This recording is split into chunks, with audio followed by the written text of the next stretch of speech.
এক রাজপুত্র যিনি ২০ বছর কোমায় ছিলেন, শেষমেশ ফিরে গেলেন তার রবের কাছে। দুনিয়া হলো পরীক্ষা।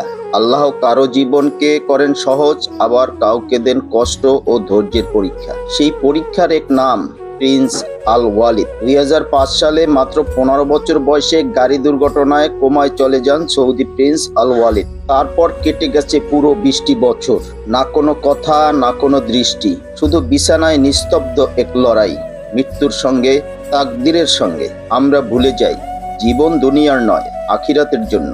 কখন কার পরীক্ষা কিভাবে শুরু হবে তা একমাত্র জানেন আল্লাহই। প্রিন্স আল ওয়ালিদের জীবন ছিল এমন এক ইবাদত, যেখানে মুখে কোনো কথা ছিল না, কিন্তু তার শরীর সাক্ষ্য দিচ্ছিল ধৈর্যের, কষ্টের আর মা বাবার মেহেরবানির। তার বাবা প্রিন্স খালেদ কখনো তার ছেলের হাত ধরে বলতেন, হে আল্লাহ, আমার ছেলেকে ফিরিয়ে দাও।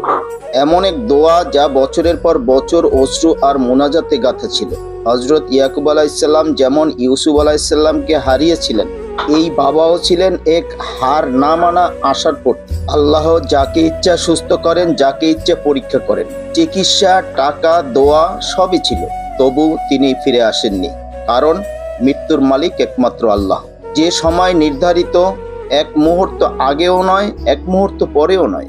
আজ প্রিন্স আল ওয়ালিদ আর দুনিয়াতে নেই। সে চলে গেছে তার রবের কাছে। তার কষ্টের অবসান হয়েছে, আর শুরু হয়েছে এক নূতন জীবনের, যেখানে আল্লাহ ইনশাআল্লাহ তাকে পুরস্কৃত করবেন তার সবর আর মাগফিরাতের বিনিময়ে। এই গল্প আমাদের মনে করিয়ে দেয় জীবন ক্ষণিকের, অথচ আমরা ভুলে যাই মৃত্যুকে। এই ঘটনা বলে হাসপাতালের বিছানাও হতে পারে জান্নাতের পথ, আর একজন বাবার দোয়া হতে পারে সবচেয়ে বড় ইবাদত। তাই দুনিয়ার সুখে মোহিত না হয়ে বরং সবর করি, প্রস্তুত থাকি। আল্লাহ প্রিন্স আল ওয়ালিদকে জান্নাতুল ফেরদাউস দান করুন।